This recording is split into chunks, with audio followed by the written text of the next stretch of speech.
Matthias Desmet. He's a psychologist. He's also a statistician. He's at the University of Ghent. So this is Belgium. He's a European, but he speaks fluent English. Many of us are very impressed by his thinking. Bobby Kennedy, for instance, has met with him personally and spoken to him about his theories, as have many of my peers. I think Matthias is onto something, and he calls it mass formation psychosis. So when he says mass formation, you can think of this equivalent to crowd. So it's crowd psychosis. That's what we're really talking about. There's easy ways to fix groupthink by just bringing in dissenting voices and making sure you give them platforms. With mass formation psychosis, this is like hypnosis. It really is hypnosis. This is what happened to the German people.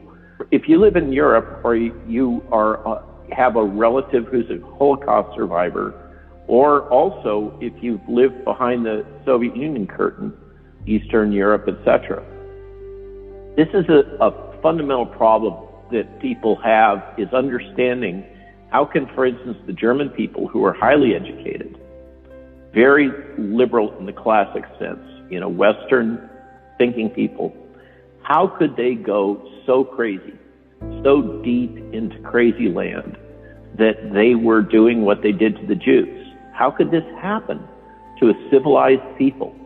And this is the explanation for that. It has been a major focus of academic inquiry for decades and decades in Europe. So with what we're experiencing here, you have to have a set of preconditions. And walk with me back to, remember 2019? It seems like forever ago. The precursors for mass formation psychosis is you have to have a situation in which the population is decoupled from each other. They don't have social bonds. Everybody on their little cell phones and everything else, okay, where we're fragmented into our communities, Facebook communities and other things. Yes, there are tribes, but we're now in a situation where there's sub tribes. Everybody's fragmented. Nobody's feeling connected, okay? There's got to be a lack of sense making. The world has to somehow not make sense. What's happening in the world? It just seems to be overwhelming. Things don't make sense. Remember how we were all kind of thinking this back in 2019 and we had the elections and what was going on? Clearly there's big forces at work there and nothing made sense. This leads to free-floating anxiety, which is the source of the greatest psychological pain. And my wife, for example, experiences this all the time. Many people do.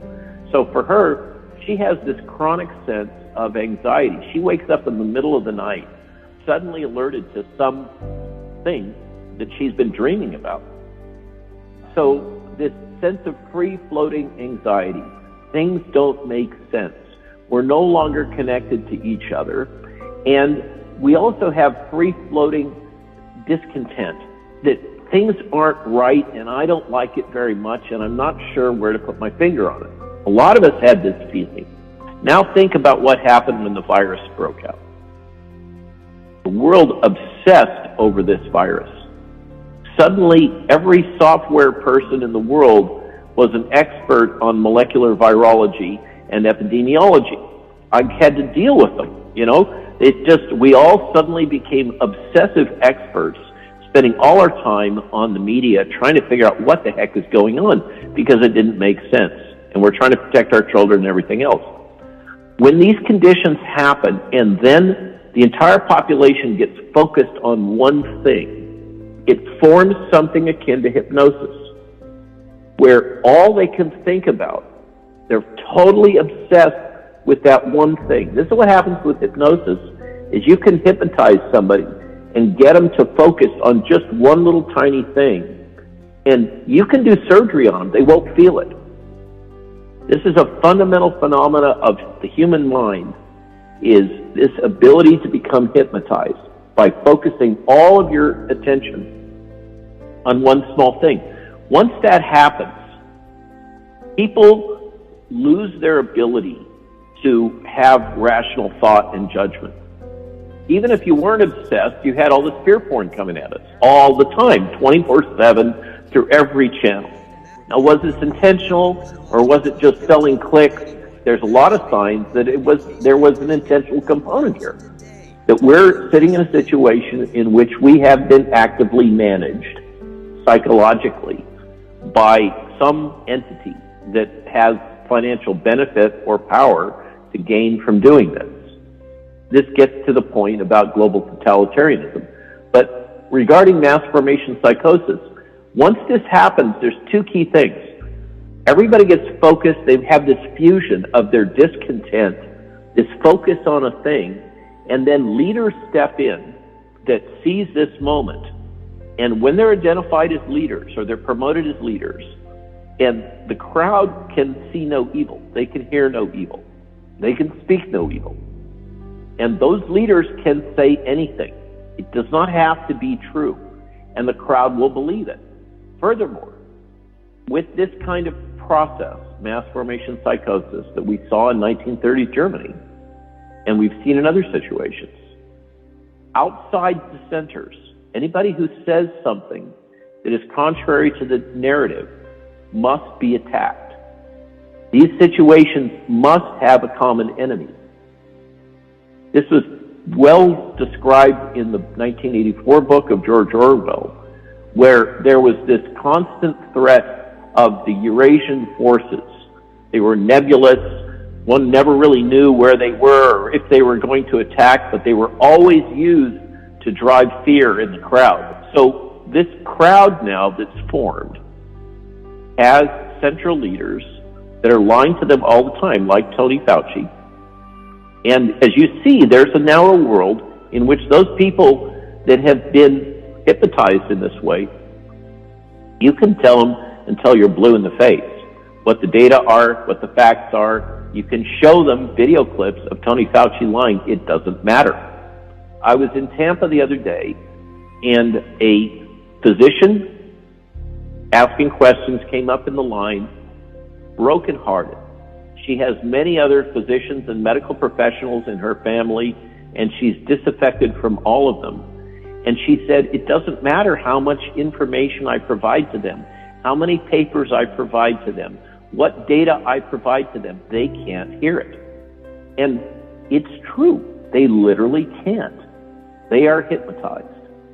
This has happened all over the world. It's been actively promoted. It is the consequence of all this censorship and propaganda that we've been subjected to. And when it seems to you that the rest of the world has gone mad, the truth is they have. Okay? And the question is, what can we do about it? So I spoke to Matthias about this, about where does he see this going? And it's really a bit grim. He thinks that this mass psychosis has developed to a point where the global totalitarianism is unavoidable. It will sweep over us. We're seeing it in Austria. Number one, they're locking down during the holidays, and they say, you will be vaccinated. Now, that flies in the face of the data, which shows the vaccination won't stop the spread of the virus. It doesn't matter. They will impose the vaccines on you. They're talking about doing this in Germany. They're talking about all kinds of mandates in the United States, like you say, including for the children. Think that through, okay?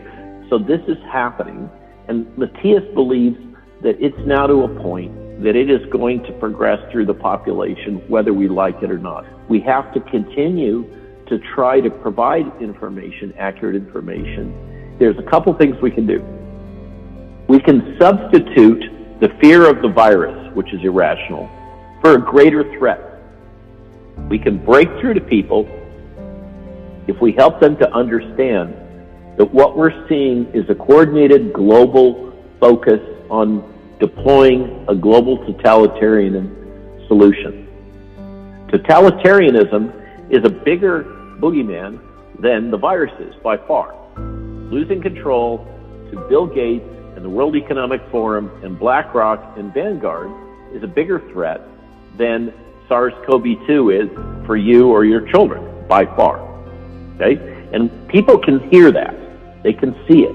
Matthias has tested it. And you can break this fusion in their minds if you give them something that's even of greater concern, which is loss of their freedom. When you make it clear to people that they're on the threshold of losing their rights, they get activated. So this is one topic area that a lot of people get. And often the breakthrough thing is they're going to force my kids to take the jab. And suddenly people wake up with that one also. But the problem is all those underlying things haven't been fixed. The real problem, to be blunt, is that our society is sick. It's sick in a bunch of ways. And I think the only thing that can come out of this to get us away from that, to start to heal us, is this idea of think global, act local that is behind intentional communities. Meanwhile, while all this crazy is going on in the world, the rest of us that are able to see through for whatever reason, maybe because we got fired from our job, or we experienced mainstream media first person and realized how corrupt and twisted that world is, or maybe we experienced big science and all the corruption within big science in a very brutal first-person way. Things have caused some of us to be able to be a little more skeptical about what's going on in the world. So we can't get beyond this if we don't find some way to heal ourselves. And I think we got to start that healing process locally. The message that I've been trying to promote in these various speaking engagements is a message of healing, not division, and of trying to empower people to start building local community, telephone call lists, work through your church, whatever your organization is, build on that. Find physicians that will administer early treatment. I think that now is the time to build local community, start to form networks with each other. We're providing information to older people who are often home alone, scared and not able to access the internet. There's a few courageous leaders politically and a lot of scared chickens. Basically, the Republican side is unified that these mandates are wrong. Now, we're having trouble breaking through the other side, but angry moms, I think, may be the thing that saves our democracy. So there is hope. But we've still got a long way to go. But I think we've seen some significant progress. So I don't want to leave everybody thinking it's all doom and gloom.